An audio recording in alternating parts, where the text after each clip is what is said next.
वालेकुम स्टूडेंट्स, आज हम chapter number 3 first year chapter number 3 topic number 3.9 discuss करेंगे, which is force due to water flow. आज हमने फोर्स फाइंड आउट करनी है।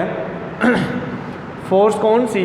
जब वाटर फ्लो करेगा तो हमने फोर्स फाइंड आउट करनी है। तो इसलिए यहाँ पे एग्जांपल दी है। अगर देखें, एक पाइप हम लेते हैं, एक पाइप में से पानी गुजर रहा है, वाटर पास कर रहा है, पानी गुजरेगा तो सामने एक दीवार है, दीवार के करीब पाइप रखना है, यहाँ से पानी निकल कर सामने दीवार से टकराएगा। जब पानी दीवार से टकराएगा, अब दो वेलोसिटीज़ आ गई हैं, एक है इनिशियल वेलोसिटी और एक है final velocity.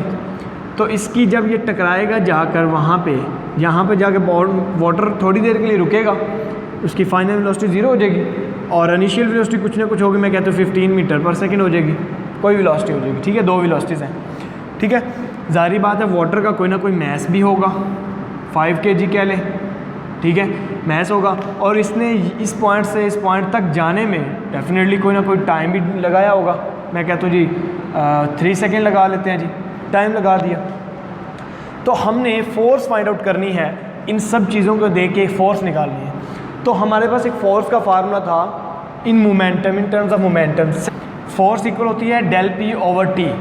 Del p over t का मतलब है चेंज इन मोमेंटम टाइम। ठीक है, the rate of change of momentum. हम मोमेंटम को P is equal to m v लिखते हैं। ठीक है, change in momentum over t. और अगर मैं इसको लिखूं, एम वी है, चेंज इन मोमेंटम हो रहा है, तो लिखता हूँ ये आ जाएगा momentum final m V F minus M we i over t. ठीक है, अब इसको मैंने क्या लिखा, चेंज इन मोमेंटम को इस फॉर्म में लिख लिया। ठीक है, अब ये सारी वैल्यूज़ अब हमारे पास गिवन है। अब देखें, मैं चाहता हूँ M V F minus M we I निकालना चाहता हूँ। ठीक है, से देखिए मैं अगर इन दोनों में से कॉमन ले लूँ, मैथ्स को कॉमन लिया, ये आ जाएगा v F minus v i over t. ठीक है, अब हम बात कर रहे हैं कि जब वाटर फ्लो किया फ्रॉम पाइप टू वॉल, ठीक है, दीवार की तरफ, तो इसकी वेलोसिटीज़ लिखी हुई है। मैथ्स कुछ ना कुछ मैथ्स होगा, ठीक है, ओवर टाइम भी कुछ ना कुछ होगा। फाइनल वेलोसिटी उसकी क्या होगी, 0 होगी, लेकिन इनिशियल वेलोसिटी उसकी 15 या जो भी, उसको मैं वी आई लिख देता हूँ। ठीक है, क्योंकि जब भी पाइप में से पानी जाना है उसकी फाइनल वेलोसिटी 0 ही होनी है। ठीक है, तो इनिशियल वेलोसिटी ये रह जाएगी। तो इसको अगर मैं सॉल्व करूँ तो ये बन जाएगा हमारे पास माइनस एम ओवर टी और साथ ये वी आई आएगा। वी आई अब लिखने का मतलब है कि यहाँ पर हमारे पास वेलोसिटी आएगी। तो ये फोर्स फाइंड आउट करने का हमारे पास फार्मूला है, force due to water flow. देखिए, फोर्स इक्वल है चेंज ऑफ मैस। देखिए ना, टाइम टी का मतलब होता है चेंज। ठीक है, मैस पर यूनिट। ठीक है, मैस पर सेकंड। ठीक है, कि एक ये मैस है पर सेकंड, इसकी जितनी चेंजिंग आ रही हो वो, ये हमारे पास mass over time cross change in velocity. ठीक है, चेंज इन वेलोसिटी। तो ये हमारे पास फार्मूला बनेगा F is equal to minus M over T साथ V। ठीक है, अब कुछ बच्चों का क्वेश्चन होता है ये माइनस कहाँ से आया? बेटा माइनस मैंने अपने पास से पुट नहीं किया। जब ये वाटर फ्लो कर रहा है पाइप से वॉल की तरफ, यहाँ पर इसकी वेलोसिटी क्या हो जाएगी, 0 हो जाएगी। ठीक है, इसलिए इसकी ये वेलोसिटी हमारे पास माइनस में आएगी। अब हमें पता है कि न्यूटन का थर्ड लॉ है, every action has a reaction. अगर ये एक्शन हो रहा था कि वाटर वॉल पे स्ट्राइक करेगा, एक्शन था, अगर इसका रिएक्शन देखूँ उल्ट ऑपोजिट, तो यहाँ पे वाटर जब आ जाता है टकराने के बाद नीचे गिरेगा। ठीक है, तो यहाँ पर वेलोसिटी देखें, ये है इनिशियल, यानी इसका मतलब इनिशियल क्या होगी, 0। जब जाएगा आगे तो इसकी फाइनल कोई ना कोई वेलोसिटी होगी। ठीक है, कोई ना कोई होगी। ठीक है, अब इस कंडीशन के अंदर अगर मैं देखूं तो वो कोई और इक्वेशन बन जाएगी। यहाँ पे देखें कि अब यहाँ इसमें वी एफ कोई ना कोई वैल्यू है, मैं इसमें वैल्यू पुट करता हूँ। ये देखें, अगर मैं इसी को चेंज इन मोमेंटम में चेंज करूँ, वी एफ माइनस वी आई, ठीक है, ये एक्शन था, अगर रिएक्शन होने लगा ये आएगा माइनस एम ओवर टी, तो सेम रहेगा। वी एफ की वैल्यू देखें, मैंने बोला कोई ना कोई एक वैल्यू होगी। ठीक है, अब जो वी आई है वो क्या होगा, 0 होगी।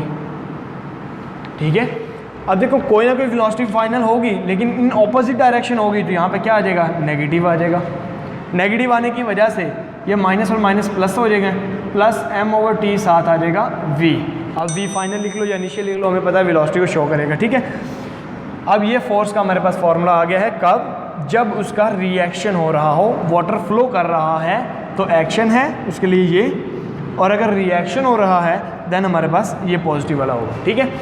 सो नेक्स्ट अगर हम इसकी एग्जांपल करें किस तरह कि वाटर टकराने के बाद दीवार से वापस आया रिएक्शन वाला फार्मूला यूज़ करके, तो देखते हैं कैसे। देखें, कहते जी वाटर है, उसका मैस ओवर टाइम जो चेंज इन मैस है वो कितना है 3 किलोग्राम पर सेकेंड है, ठीक है।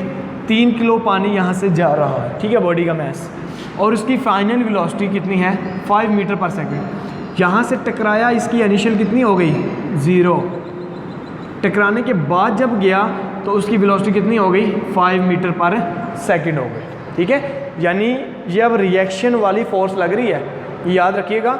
जब वाटर जाके टकराएगा वॉल से, ये एक्शन था, लेकिन वॉल से टकराने के बाद जब वापस आएगा तो वो रिएक्शन वाला फार्मूला प्लस वाला लगेगा, ठीक है। अब उसने बोल दिया कि जब इनिशियल वेलोसिटी 0 हो गई तो इसका मतलब है वो 0 से स्टार्ट करेगा, ठीक है। स्टार्ट करके अब वो फाइनल वेलोसिटी उसने 5 मीटर पर सेकेंड बता दी। अब ये फार्मूला हमने यूज़ किया m/t vf माइनस vi वाला, ठीक है। मैं पुट करता हूँ, m/t की वैल्यू हमें गिवन है 3 पुट कर दी, vf की वैल्यू गिवन है 5 पुट कर दी, और vi की वैल्यू क्या है 0 पुट कर दी। तो 5 3 15 न्यूटन हमारे पास पॉजिटिव फोर्स आ गई है गिवन। सो ये फोर्स थी हमारे पास कौन सी, ड्यू टू वाटर फ्लो।